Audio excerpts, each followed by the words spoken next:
Isa po mapagpalang panonood sa inyong lahat, mga ginigiliw na mga kaibigan at mga kapatid. Purihin ang ating Panginoong Diyos dahil tayo po ay magkakasamang muli na pag-aaralan ang salita ng ating Panginoong Diyos. Muli po, napakabuti niya dahil tayo patuloy niyang ginagabayan, iniingatan, sinasamahan, at pinapatnubayan sa lahat po ng ating mga paglilingkod na ginagawa. Hindi lamang dito sa online, kundi maging sa mga face-to-face na pagdalaw po natin sa iba't ibang lugar. Nagpapasalamat tayo sa ating Panginoong Diyos at tayo po ay nabigyan ng pagkakataon to visit Mongolia, and we praise the Lord po na tayo po ay nagamit ng ating Panginoong Diyos to share inspirational messages, and hopefully by God's grace ay na-bless at nakinabang po ang ating mga kapatiran, mga kaibigan na kanila pong inanyayahan doon po sa ating ginawang paglilingkod doon. At maraming salamat po sa inyong mga panalangin. At muli po, ang ating pinag-uusapan ay aklat ng Exodus. Tayo po ay nagpapatuloy sa pagtingin kung ano ang mga leksyon na ating mapupulot mula po dito. Nung nakaraan ay pinag-usapan po natin yung plagues. Tinignan po natin ng 3 points. We look at the controversy, we look at the choice, and we look at the crown. Kasi bakit po? Lahat ng mga plagues was an attack to the gods of Egypt. Kasi bakit po? They claim that they have sovereignty or they have power more than anybody else. But nakita po natin sa kwento ng ating Panginoong Diyos ay higit na makapangyarihan sa lahat at walang katulad niya. Ang pag-uusapan natin ngayon ay yung ika-10 plague. At ang title po ng ating pag-uusapan ngayon ay Passover. Samahan niyo po ako sa ating gagawing pag-aaral na ito.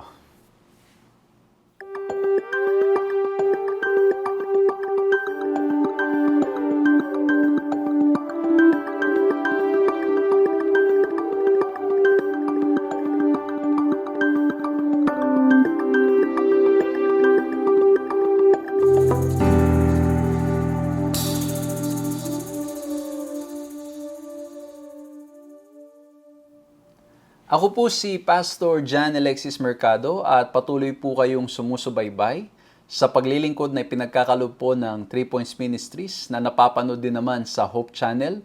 Purihin ang ating Panginoong Diyos dahil ang ating pong paglilingkod napapakinggan sa radyo, napapanood sa telebisyon, at napapanood din naman at napapakinggan sa social media.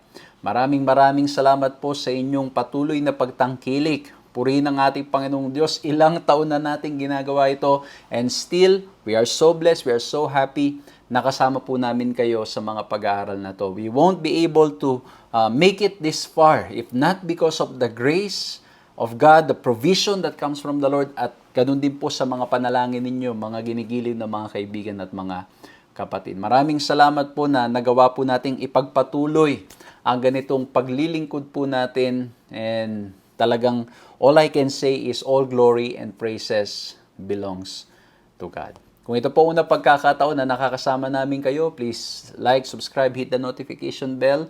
Paki-follow ang ating page para po nang sa ganun ay ma-notify po kayo sa ating mga pag-aaral. At kung kayo naman ay lagi na namin kasama, pakibalita po ninyo sa inyong mga kaibigan, sa inyong mga mahal sa buhay na merong practical na pag-aaral na tayo ginagawa at hopefully makinabang din po sila sa mga pag-aaral na ito.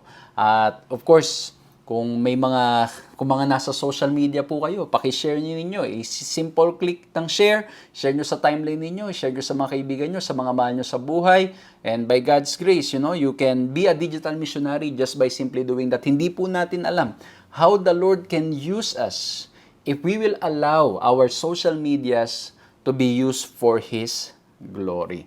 So muli po, inanyayahan ko po kayo na paki-share ang ating pag-aaral na ito. At muli po, maraming salamat sa lahat po ng mga sumusuporta, sa lahat po nagpe-pray sa ating mga paglilingkod, kung kaya naman ang ating gawain ay nagpapatuloy.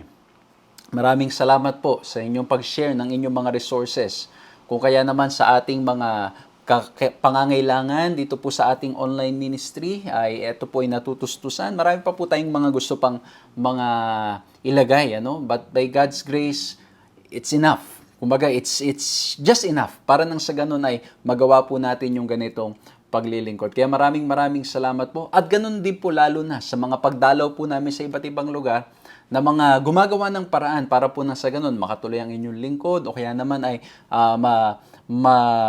yung mga resources na mga pangangailangan ay matustusan. Maraming salamat po sa inyo, mga ginigiliw na mga kaibigan, mga kapatid. Pagpalain po kayong patuloy at hopefully by God's grace ay mapagpatuloy natin ang paglilingkod at mas maraming makapakinig ng mabuting balita bago dumating ang ating Panginoong Hesukristo. Because we believe that He is coming very soon. Simulan po natin ang ating pag-aaral na to sa pamamagitan ng isang panalangin. Ama po naming Diyos, dakil at makapangyarihan sa lahat, maraming salamat po. Tunay na napakabuti ninyo, kami po'y patuloy niyong ginagabayan, iniingatan at sinasamahan. O mahal na Diyos, sa aming mga sarili, kami mga mahihina. Sa aming mga sarili, kami walang magagawa. Ngunit salamat po, Panginoon, dahil alam po namin gagabayan at papatnubayan niyo po kami sa aming pag-aaral na ito. Tulungan niyo po kami hindi lamang sa maunawaan, kundi maisabuhay po namin ang mga mahalagang konsepto, mahalagang mga leksyon na gusto niyo pong mapakinggan namin. Tulungan kaming marinig ang inyong maliit na tinig na nagsasalita sa amin. Na bagaman ang sanlibutan ito ay napakaingay, by God's grace, we know, dear God, and through the Holy Spirit, you will guide us. Maraming salamat po sa pangalan namin, Panginoong Yesus. Amen. Isa pong mapagpalang panunood sa inyong lahat, mga ginigiliw na mga kaibigan at mga kapatid. Puri ng ating Panginoong Diyos na tayo po ay nagpapatuloy, tayo po ay nabigyan muli ng pagkakataon para nang sa ganun patuloy nating pag-aralan ang napakagandang aklat ng Exodus. Ang pag-uusapan natin ngayon, pinamagatan po nating Passover. Okay? If kayo po ay sa unang pagkakataon, narinig nyo yung term na yan, ipapaliwanag natin ano bang ibig sabihin niyan. Bakit Passover? At kung kayo naman ay alam nyo na, then praise the Lord, this will serve as a review. Ang ating key text can be found in Exodus 12:26-27. At ang sabi ganito, "And it shall be when your children say to you, 'What do you mean by this service,' yung Passover, that you shall say, 'It is the Passover sacrifice of the Lord, who passed over the houses of the children of Israel in Egypt when he struck the Egyptians and delivered our household." So mas mabibigyan natin ng paliwanag pa yan. Okay? Itong mga pinag-uusapan natin ito, mas magiging malinaw pa yan sa mga ilang minuto na ating pag-aaral. And kung titingnan po natin itong ating leksyon na ito, we look at the last 9 plagues nung nakaraan po nating pag-aaral. Kung na-miss ninyo, pwede ninyong balikan para nang sa ganun ay ma-connect ninyo itong pag-aaral na ito. At napakaganda kasi sa tuwing merong gagawin ang ating Panginoong Diyos, ito ay kanyang inire-reveal kay Moses. At ito ay consistent na ito yung sinasabi sa Amos 3:7 nang sabi ganito, "The Lord God does nothing without revealing His secret to His servants, the prophets." So, inire-reveal ng Diyos. Kaya, sa bawat kilos ni Moses, o bawat kilos ng Diyos, inire-reveal niya kay Moses what's going to happen. And mapapansin ninyo, mga kapatid ko, mga kaibigan ko, yung prophetic books in the Bible, it is also God's way of revealing to His servants what's going to take place, what's going to happen. Kaya yung mga nag-aaral ng banal na kasulatan, pinag-aaralan yung aklat ng Mateo, yung aklat ng Revelation, yung 4 Gospels and the whole Bible, makikita po natin doon that God is truly revealing His plans to His people. Hindi niya tayo iiwan na hindi natin alam kung ano ang ating gagawin. Kaya nga po yung Bible serves as our map para nang sa ganon, tayo'y mapalapit sa ating Panginoong Diyos. Para nang sa ganon, makilala natin siya. At para rin nang sa ganon, alam natin ano ang mga mangyayari sa mga susunod na panahon, sa susunod na mga araw, sa susunod na mga linggo. Kaya yung mga nakikita natin nangyayari ngayon sa sanlibutan, mapapansin po ninyo nitong mga nakaraan, napakatindi ng mga pag-uulan. At maging maaaring ngayon sa ibang mga lugar, umuulan pa rin. May mga paglilindol na napakalalakas at may mga warnings ng mga tsunamis na talaga namang ang mga puso ng mga tao ay natatakot. Ngunit kung pag-aaralan natin sa banal na kasulatan, the Lord already revealed these things. So, bago mangyari ang mga bagay, nire-reveal ng Diyos ang mga mangyayari. Kaya yung 9th plague sa Exodus 10:22-23, ang pagkakabanggit ay ganito. "So Moses stretched out his hand toward heaven, and there was pitch darkness in all the land of Egypt 3 days. They did not see one another, nor did anyone rise from his place for 3 days, but all people of Israel had light where they live." Hindi ko po alam kung na-experience nyo na yung napakadilim na maging yung mismong kamay ninyo hindi nyo makita. I remember one time we went inside a cave at pag pinapatay ng guide yung flashlight, talagang halos hindi mo makita. Hindi mo makita yung nasa harapan mo, hindi mo makita yung kamay mo. As in talagang iba ang pakiramdam, parang napakabigat nung kadiliman. And ang sabi po dito sa text, they were given 3 days. Mga kapatid ko, mga kaibigan, remember this is the 9th plague. I can imagine the people being tired with all those plagues na dumating sa kanila. Tandaan niyo po, it was an attack to the gods. Hindi dun sa mga tao, but because of Pharaoh's hardness of heart, nadadamay ang buong Egypt. Nadamay ang buong mga tao sa Egypt. Kaya, di ba po, yan, pag-uusapan natin mamaya na ang kasalanan ganyan. Hindi ang naaapektuhan lamang ay yung nagkakasala, kundi maging yung nasa paligid niya ay naaapektuhan ng kanyang pagdidesisyon na pagkakasala. Kaya naman, sila'y nabigyan ng 3 araw. And ang sabi po doon, they won't go out, they are just lying down, sila'y nakaiga. And I can imagine, mga kapatid ko, mga kaibigan, this is an opportunity to rethink things. This is an opportunity para pag-isipan kung ano ang kanilang mga ginagawa, pag-isipan kung ang kanila bang direksyong tinatahak ay tama. Imagine after the 1st, 2nd, 3rd, 4th, up to the 9th plague, napatunayan na ang mga Diyos na kanilang sinasamba at mga pinupuri ay tunay na walang magagawa. Walang magagawa sa Diyos ng Israel, sa Diyos na nasa langit. Tunay na makapangyarihan ang ating Panginoong Diyos na ipinapakilala ng salita ng Diyos, ng banal na kasulatan. It was an opportunity to think of all these things. 3 days. Naalala ko nung one time, mga kapatid ko, mga kaibigan, I was into deep reflection. At yung deep reflection na yun, I cannot forget, I was not going out. I was just thinking, kasi meron po akong hinarap na mga pagsubok sa ating paglilingkod. And I was just there lying down for 3 days thinking, although ang difference ay may liwanag noon dahil yung tinitirang ko po noon, kapag sumikat na ang araw ay talagang tagos na tagos yung ilaw, so may liwanag. Pero alam yun, it was an opportunity to think, to reflect. Tama pa ba yung aking tinatahak na landas?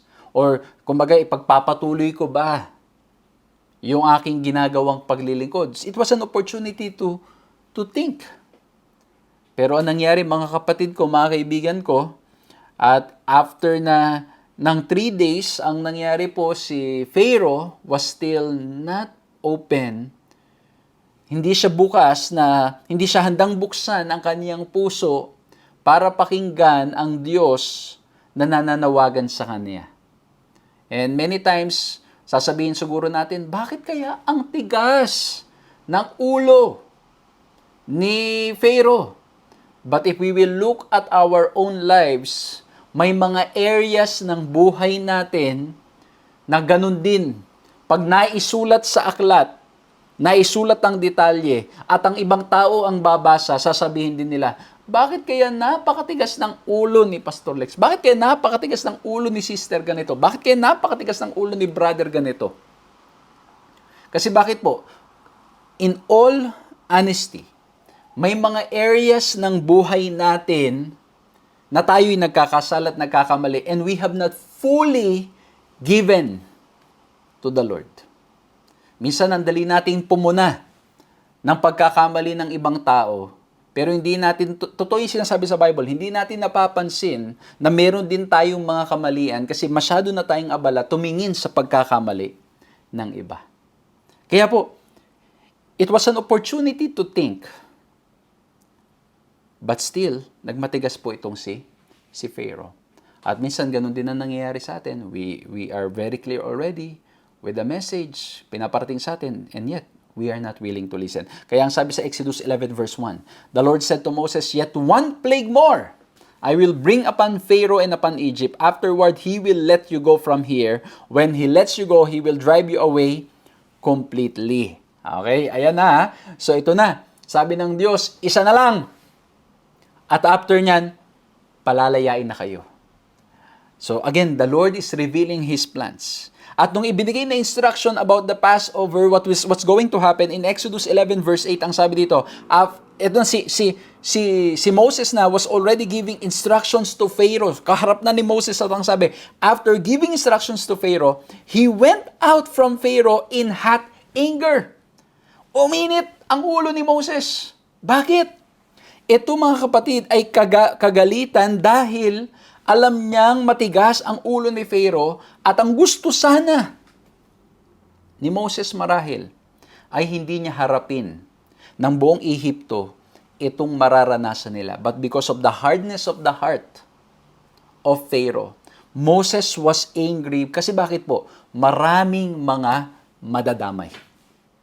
Kasi for sure, tandaan nyo po, he is looked up as a God. So kung anong sabihin niya, yun ang pakikinggan ng mga tao. May instruction ng Diyos na ito ang gagawin.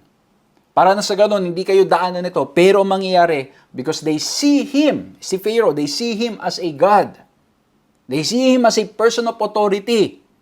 Ano po mangyayari? Hindi sila susunod. Hindi sila susunod sa nais ng Diyos. Susundin nila ang gusto ni Pharaoh. Kaya ang ganda po nito, yung 10th plague.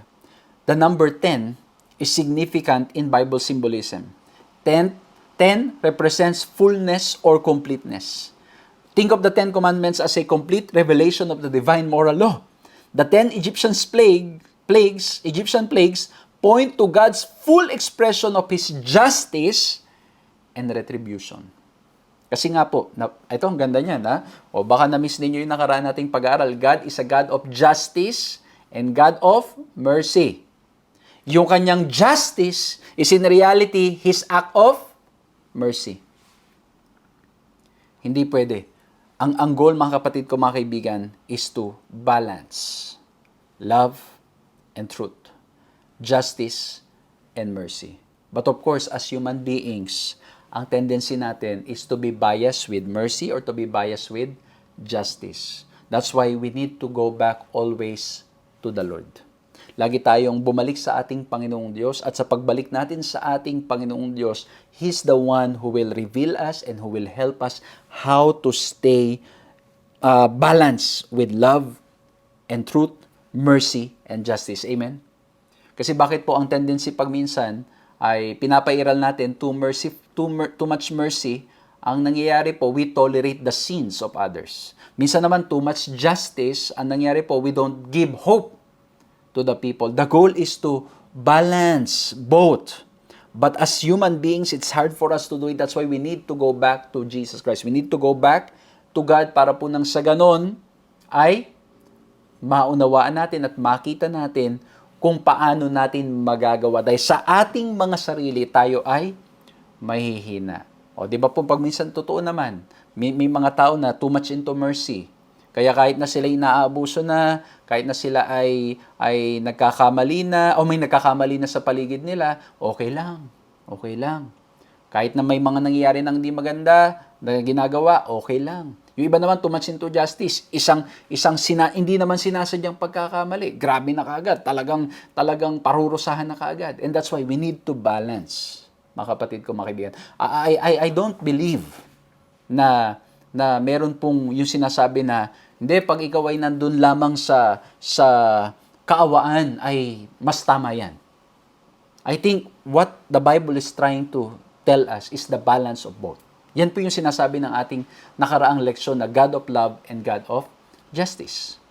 Yes, maganda po na we are merciful, but Ellen White is also very clear, and most especially the Bible, that when we are too merciful, we tolerate sin.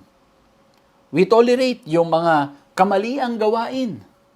And that's why, ang goal should be, tayo ay bumalik sa ating Panginoon Jesucristo, at pag tayo bumalik sa ating Panginoon Jesucristo, He will help us to balance love and truth, justice, and mercy. Again, mga kapatid, this is not going to be easy. I'm not saying I have achieved it. Ako po mismo, I struggle with that. I need to continue going back to the Lord. Kailangan patuloy na bumalik sa ating Panginoon Jesucristo dahil sa ating mga sarili, tayo yung mga mahihina at hindi natin magagawa ang mga bagay na yan. Tanging sa kanyang biyaya at pagmamahal, magiging posible itong mga bagay na ito. So again, we look at these things. Medyo napahaba yung ating introduction. Ngayon, we'll go to the 3 points. And I hope na kahit na medyo napahaba yung ating introduction, you pick up some important lessons dun pa lamang sa umpisa. Now, I want to summarize this, or I want to share with you 3 points about Passover. Para na sa ganun, mas lalo nating madaling maunawaan, madaling nating maalala, at hopefully maging pagpapala po sa mga kaibigan, sa mga mahal sa buhay, sa mga tao sa ating kapaligiran. At again, we invite you to share your reflections, to share po yung mga natutunan ninyo. Baka meron kayong 4.5 points dyan, i-share po ninyo. Kasi at the end of the day, mga kapatid, we praise the Lord that God is talking to us, God is revealing His message to us, and hopefully, lahat itong mga bagay na ating napapakinggan, pinag-aaralan, makakatulong para mas lalo tayong lumago sa ating pananampalataya at pagkakilala sa Kanya. So, I will share with you 3 S. The first S is the significance of Passover. Okay? Pag-uusapan natin, ano ba ang significance? Ano ang kahalagahan nito? Puntahan natin sa Exodus 12 to 13. For I will pass through the land of Egypt that night, and I will strike all the firstborn in the land of Egypt, both man and beast. And all the gods of Egypt I will execute judgment. I am the Lord. The blood shall be a sign for you on the houses where you are, and when I see the blood, I will pass over you, and no plague will befall you to destroy you when I strike the land of Egypt. Bakit po Passover? Okay? Ito pong Passover, ibig sabihin, lalagpasan. Meron pong judgment. May executive judgment na dadaan. The angel of the Lord will pass by, at kung wala yung simbolo na sinasabi diyan, na mamaya mas pag-uusapan natin yung dugo na ipinunas doon sa mga doorposts, ay mamamatay yung mga firstborn. Hindi lamang ng mga tao, kundi maging ng mga hayop. Okay? So ito po, kaya po, they are celebrating yung Passover after this happened, kasi bakit po? It's a reminder na ang Diyos ay gumawa ng paraan, binigyan ng pagkakataon ng mga tao, lalo sa Ehipto, na sila'y magsisi, sila'y sumunod, at ano pong mangyari? Para na sa ganun, sila'y mangaligtas at hindi sila maparusahan, pero pinili po nilang magmatigas sa ating Panginoong Diyos. Pinili nilang hindi makinig. Pinili nilang gawin ang kanilang sariling mga kagustuhan. Yan po ang nangyari. And they are told to celebrate this as a reminder ng kabutihan ng ating Panginoong Diyos. Ano pa? Itong Passover na to, sa Exodus 12, maganda pong basahin. Hindi na po natin mabibigyan masyado ng time to read all the details about this. Pero sa Exodus chapter 12, pag binasa nyo mula verse 1, makikita po ninyo na nung sinabi ng ating Panginoong Diyos that there will be the 10th plague at pakakawalan na kayo, that could have been the best time parang sabihin ng Diyos, okay, ito ang i-impake ninyo. Ito ang gagawin ninyo. Ito ang i-ready ninyo. Ito yung dapat ninyo, yung paglakad ninyo, ganito kabilis. O, di ba ganun pang magtutur? Pag ikaw ay magtutur, okay, ikaw ay may pupuntahan, inire-ready. Parang yung mga pagkabi may pupuntahan. Lalo po sa aming mga missionaries, when we will bring them somewhere, we give them instructions. This is what you will bring. This is what you will do. Pero ang ginawa ng ating Panginoong Diyos, napakaganda kasi He gave instructions how to celebrate the Passover, at yung instructions is more on how they will worship the Lord. Kaya po, the focus is on worshiping the Lord who was going to redeem them. Everything else would follow in due time. The main instruction, instead na ang focus ay yung kung paano yung mga gagawin nila, paano sila mamumuhay at iba pa, the main focus, the main purpose, the main significance ng Passover is for them to worship God.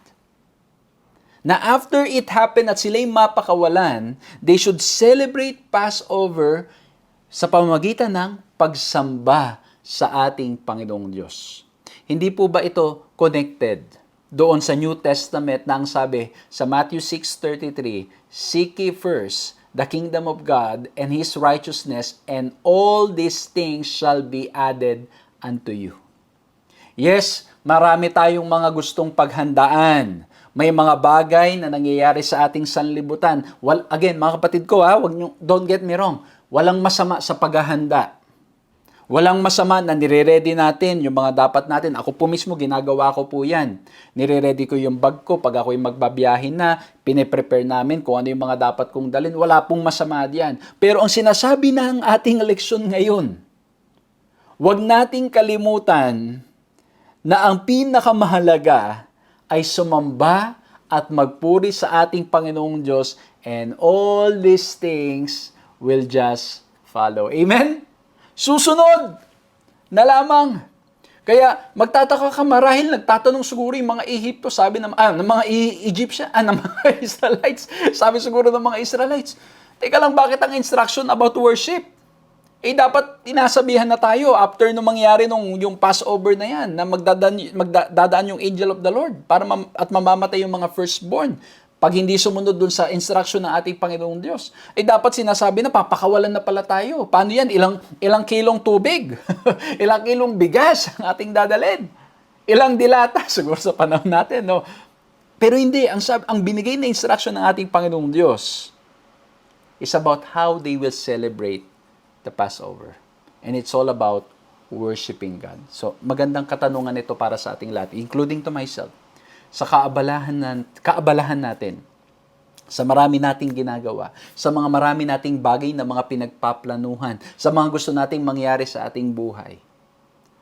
Baka masyado tayong abalang maghanda sa lahat ng mga bagay na ito, nalilimutan natin ang pagsamba sa ating Panginoong Diyos. Sabi ng iba, aray ko, pastor, aray ko. Well, mga kapatid, if this is true na nangyayari sa atin, na nakakaligtaan natin ng pagsamba, this is a calling for us now.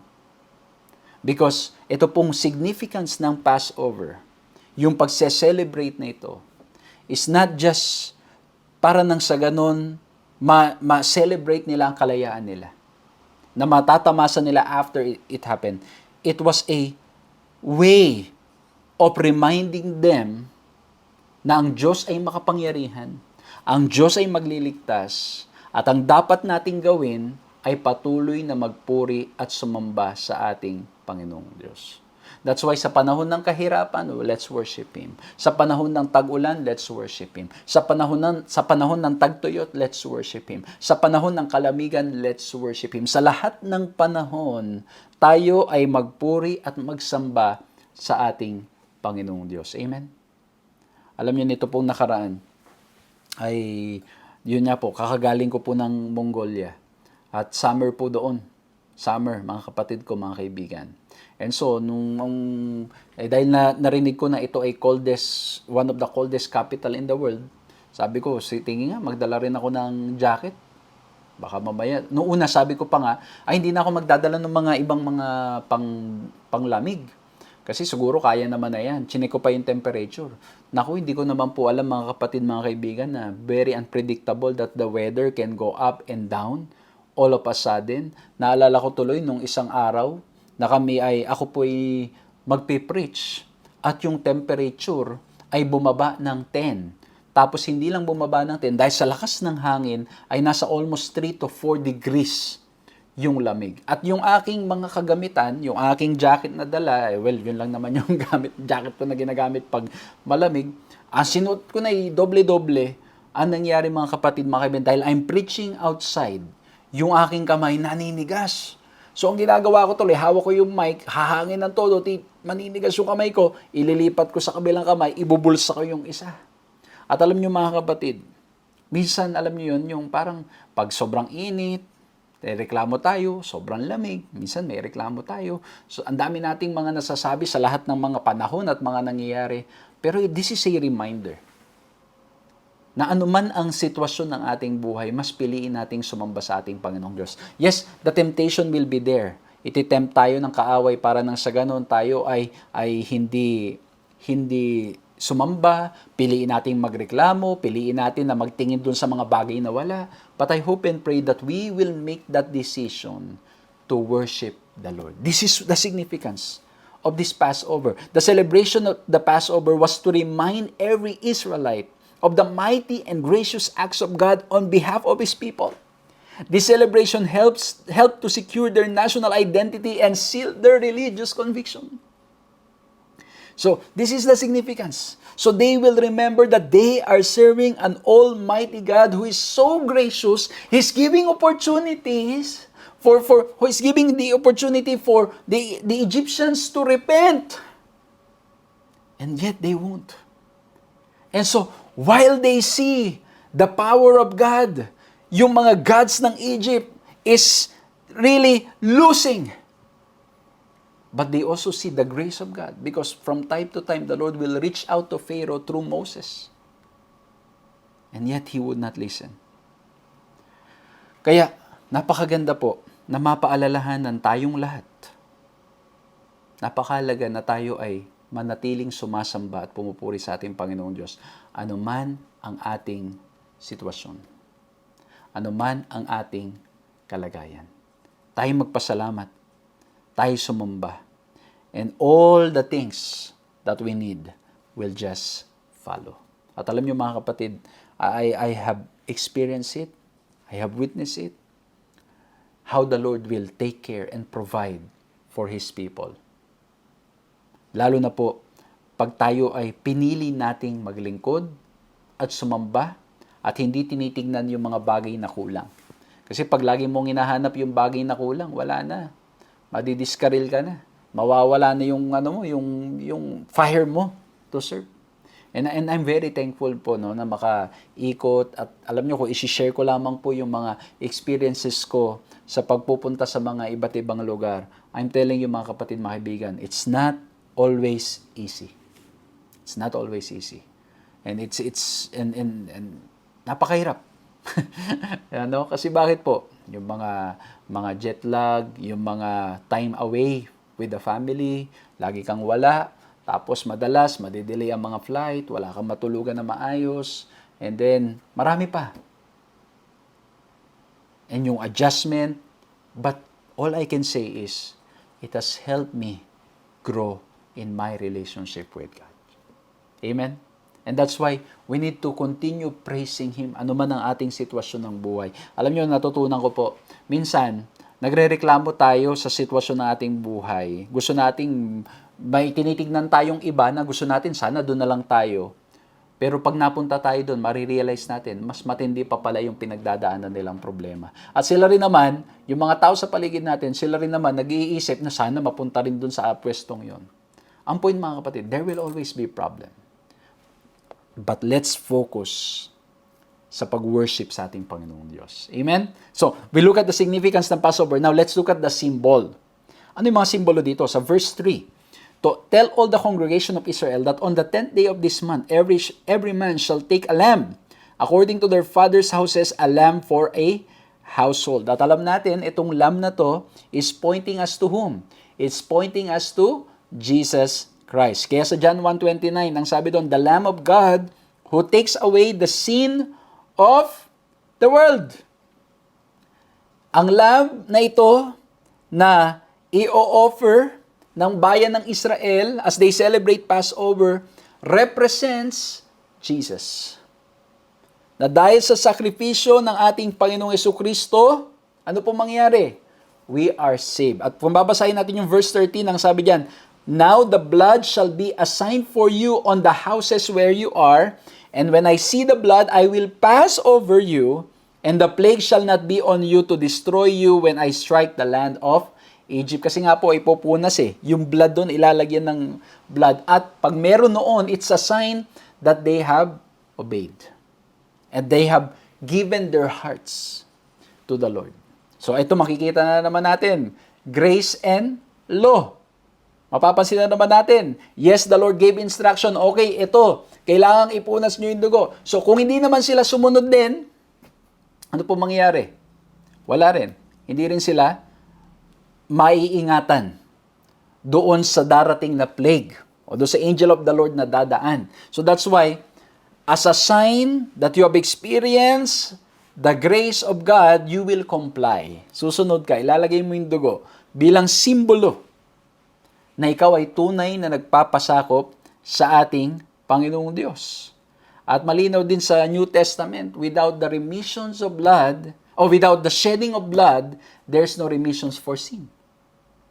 So, itong Passover is actually pointing us to Christ. Dinadala tayong muli sa ating Panginoong Jesucristo. And that's why ito pong mga celebration na ito mga gagawin nila mga ipapaselebrate sa kanila ng ating Panginoong Diyos is a way para nang sa ganun makilala nila lalo pa ang ating Panginoong Diyos at yung plano ng ating Panginoong Diyos na ipadalang ating Panginoong Jesucristo. He was in reality revealing it to them through these celebrations and symbols. Pinapakilala ng Diyos ang kanyang sarili. Kaya nga, lagi ko po sinasabi, mababasa nyo yung I am the Lord. So, ang sabi niya, I will pass over. Kaya po pass over. Nilagpasan. Kasi bakit po merong dugo?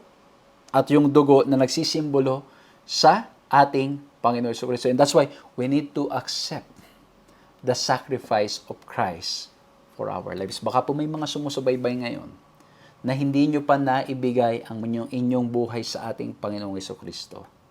I invite you to open your heart.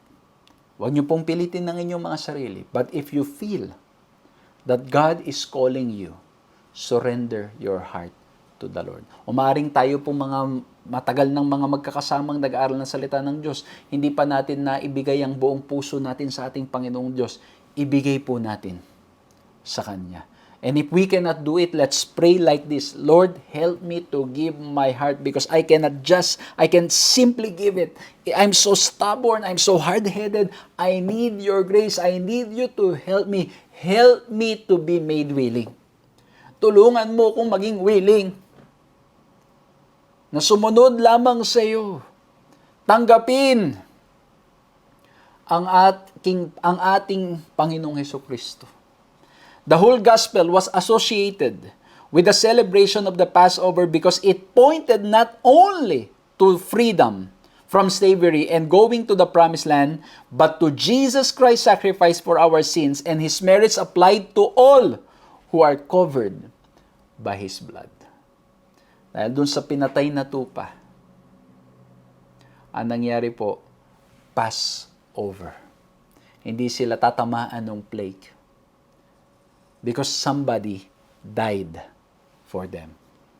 The same way with Christ. When we accept Jesus Christ, we are covered by His righteousness. Kaya po ano nangyari? He took away the burden of sin. He took the punishment that is for us. Nagkaroon ng great substitution. At hinarap ng ating Panginoon Jesucristo yung kaparusahan na para ay sa atin. Amen? Ay, napakaganda pala talaga nitong Passover. Talagang pinapaalalaan tayo, dinadala tayo sa ating Panginoong Jesucristo. We are saved because of His grace. Tandaan niyo mga kapatid, when the Lord reached out to Egypt and to the Israelites and gave them this instruction, it was God's act of grace. And when people have experienced the grace of God, they have accepted. Ano po nangyari? Because they have experienced the grace of God, they have accepted the mercy of God, ang ending po mga kapatid, o ang result, they obeyed. Kaya nga po pinunas nila yung dugo sa mga doorpost nila. I hope that you're following the order. Again, God reaching out to them is God's act of grace. At pagkatapos nung na-experience ng tao ang biyaya ng ating Panginoong Diyos, they obeyed by putting yung blood in their doorposts. And when you go back to the Bible in the New Testament, years after, nung nangyari yung actual na Passover, ang sabi ni Paul sa 1 Corinthians 5:7, "Therefore purge out the old leaven, that you may be a new lump, since you are truly unleavened. For indeed Christ as our Passover was sacrificed for us." So, it's a symbol pointing to Christ. At ang sabi na ni Paul ngayon, Christ our Passover was sacrificed for us para nang sa ganun tayo ay mga ligtas. At ang ganda po yung mga terms na ginamit dito ni Paul. The unleavened bread is a symbol of the sinless Messiah, who overcame all the temptations and gave His life for us. John 1:29, 1 Corinthians 5:7, Hebrews 4:15. A bunch of hyssop in which the blood was dipped symbolizes the God's purifying grace in Psalms 51 verse 7. In short, all through Pesach or Passover, the redeeming work of Jesus is revealed. So, the Lord revealed His plans to Moses. Nireveal niya yung mangyayaring 10th plague, but at the same time, the Passover is revealing the redeeming work of Jesus para po dito sa mundong ito. Para po sa mga tao. So number 1, we look at the significance. Number 2, we look at the symbol. And number 3, the last point, let's look at the spread. Okay? Yung pagkalat nitong balitang ito, especially sa next na mga henerasyon. Ang sabi po sa Exodus 12:24-27, "You shall observe this rite as a statute for you and for your sons forever. And when you come to the land and the Lord will give you as He has promised, you shall keep this service." Yung Passover po, no? "And when your children say to you, 'What do you mean by this service?' you shall say, 'It is the sacrifice of the Lord's Passover. For He passed over the houses of the people of Israel in Egypt when He struck the Egyptians but spared our houses. And the people bowed their heads and worshiped."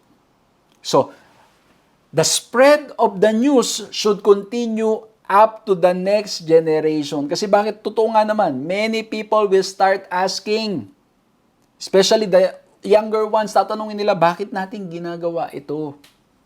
Anong meron diyan? At ang sabi, malinaw, mismong ang paraan ng pagsagot, mismong ang paraan ng sasabihin, sinabi na ng ating Panginoong Diyos, word for word pa nga talagang clearly yung instruction. Pag tinanong, what do you mean by this service, sasabihin mo, eto kasi bakit? Iniligtas kami ng Diyos sa makapangyarihang kamay. Kawawa kami noon. Talagang kami walang magawa kasi hindi namin kaya. Kami mga alipid. Kami walang kapangyarihan. Hindi namin alam ang gagawin. Kami pinapahirapan. And yet, because of the grace and power of God, we were free. Amen? We experience freedom. And so they will share it to the next generation. And every time they will celebrate it, makikita ng mga tao, ano ibig sabihin yan? They will recount it, uulit-ulitin nila. Ang ganda po nito, also by recounting and retelling the story of Passover or any events in sacred history to their children, parents would be greatly helped in remembering what God had done for them and for the people, telling it was as much for the speaker as for the hearers. Kaya nga po yung sinasabi nila, when you teach it, you master it. If you say it again and again, it helps you remember where you came from. It helps us remember ano ang ating kalagayan sa ating mga buhay. Alam niyo mga kapatid, mga kaibigan, we always do this. Kami pong mag-asawa, kami po ng aking misis. Every time we will be in bed, bago kami matulog, mag-uusap kami, magkikwentuhan kami, babalikan lamang namin yung mga story of our lives. And we love sharing it to our children. Sinasabi namin sa aming mga anak na, alam nyo mga anak, nung kami ganito, nung kami nagsisimula pa, and then, at ang maganda pa po ngayon, imagine ninyo, yung mga cellphones natin, di ba, may mga picture yan. O di ba, mapipicturan mo yung mga event. Tapos habang pinipicturan mo yung event, makikwento mo. Nito pong huli kong mga trips lamang, picture ako ng picture, tapos pinapakita ko pag uwi ko, sasabi ko sa mga anak ko, ito anak, tingnan nyo, ganito yung nangyari kay daddy, ito yung mga naranasan ni daddy, hindi ganun kadali, pero ganito. Alam mo yun, the more you share it, the more it reminds you and I of the goodness of God. Kaya pong ganda kasi, ngayon, meron ng mga camera na unlimited ang mga picture. Pwede ka magpicture at may babalikan mo. Ako, alam niyo po, mula yata 20-something, 2013, 2012, may mga pictures ako na nakip. And so I tried to always go back and remind myself how the Lord has been so good. And when I retell the story to my kids, sometimes mga kapatid, nakakaiyak. Kasi bakit po? Ipinapakita ang kabutihan at kapangyarihan ng ating Panginoong Diyos. And that's why it's always good to spend time praying, to spend time thinking of how the Lord has led us in the past. Because the more we do this, the more we come to the feet of the cross, the more we recall and we remember how the Lord has led us, the more, mga kapatid, na we will humble ourselves, the more na we will remember na tayo ay mga makasalanan, tayo ay walang magagawa, and yet the Lord brought us here. Mawawala yung ating kayabangan, mawawala yung ating pagmamalaki. Kasi dahil Panginoon lamang ang dahilan why we have all these things. Amen? Kaya napakaganda po, ano? Kaya, ito po, we are to retell. We are to share. Kaya maganda pong nagsishare ng ating mga naranasan sa ating Panginoong Diyos. It reminds us of the goodness of God. It reminds us of how great God is. Amen? Ngayon, buntahan natin to Exodus 12:29-30. At midnight, the Lord struck down all the firstborn in the land of Egypt, from the firstborn of Pharaoh, who sat on his throne, to the firstborn of the captive who was in the dungeon, and all the firstborn of the livestock. And Pharaoh rose up in the night, he and all his servants and all the Egyptians, and there was a great cry in Egypt, for there was not a house where someone was not dead. Ay, grabe. Kasi bakit? Hindi nakinig sa kalooban at kagustuhan ng ating Panginoong Diyos. Hindi nakinig sa sinabi ng ating Panginoong Diyos. Pero of course, may mga ilan. Marahil, o pag binasa natin yung kwento, may mga ilan na nakinig, and so they were saved. But those who did not listen, those who did not follow, ano po, they experienced judgment, the executive judgment. That's why we are always saying, God is a God of love and God of justice. God of love, God of justice. He's approaching the Egyptians, telling them of what's going to happen, telling them to let the people of Israel go. It was an act of grace. But the more na nagmamatigas ang puso, later on, there's going to be executive judgment. There's going to be executive judgment. Hindi mo maaalis, mga kapatid, mga kaibigan. Kasi bakit po? God hates sin. He loves sinners. Pero ang mga tao na patuloy na yumayakap sa pagkakasala, they will also be part of the executive judgment. Kasi bakit po? Ayaw nilang bitawan yung pagkakasala. Malinaw sa banal na kasulatan. Hellfire is designed for the devil and his angels. It is not designed for humanity. Pero dahil patuloy na yumayakap sa pagkakasala, they will be part. Some people will be part of that hellfire, of that executive judgment. Ito po yung tinatawag nating nature of sin. Ulit-ulit nang binigyan ng pagkakataon si Pharaoh. At maging tayo rin, ulit-ulit na binibigyan ng pagkakataon, pero madalas ano po nangyari? Hindi natin nasusunod at nagagawa ang kalooban ng ating Panginoong Diyos. This is the nature of sin. Our decisions and actual behavior bring consequences. And the painful truth, which we all have experienced, is that we alone don't suffer from the consequences of our wrong actions. Others, sometimes many others, even innocent others, suffer as well. Such is the nature of sin. This is the nature of sin. Na ano po nangyayari? Yung pagkakasala natin may naaapektuhan na ibang tao. Di ba, pag ikaw ay nag-decide na magnakaw, naapektuhan yung ninakawan mo. At ikaw rin mismo. Pag ikaw ay nag-decide na gumawa ng kamalian, yung mga tao sa paligid mo naapektuhan din. This is the nature of sin. And at the same time, ganun din. Na tayo, mga kapatid, ang nature natin, kahit ulit-ulit na tayong ina-approach, nagmamatigas ang ating mga puso. And that's why we need more and more the grace of God. Amen. Patuloy natin kailangan ang kabutihan. Kailangan natin ang Panginoong Diyos. Kailangan natin isuko ang lahat sa Kanya.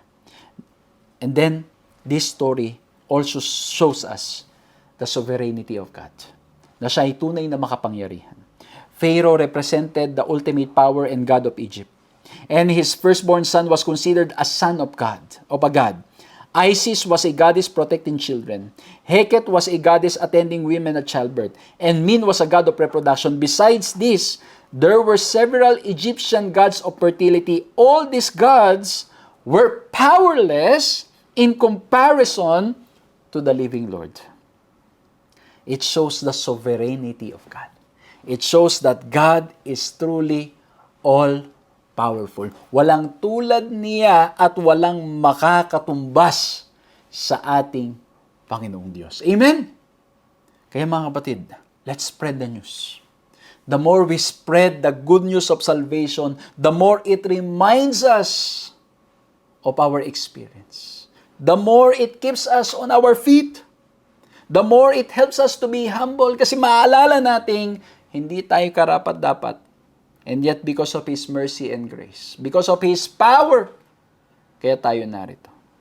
Exodus 15:11. Tingnan niyo po itong mga testimonya hanggang kay Jethro. Ang sabi sa Exodus 15:11, ang sabi diyan, "Who is like you, O Lord, among the gods? Who is like you, majestic in holiness, awesome in glorious deeds, doing wonders?" Yan ay mga katanungan, walang katulad ng Diyos. At si Jethro testified in Exodus 18:11, "Now I know that the Lord is greater than all other gods, for He did this to those who had treated Israel arrogantly." Everybody will declare that truly He is a God of love.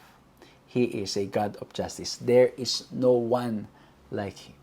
There is none like you, O Lord. Amen? So mga kapatid, mga kaibigan, once again, the Passover reminds us 3 points, the significance of this. It's about worship. The celebration is about worship. The symbol points us to Christ.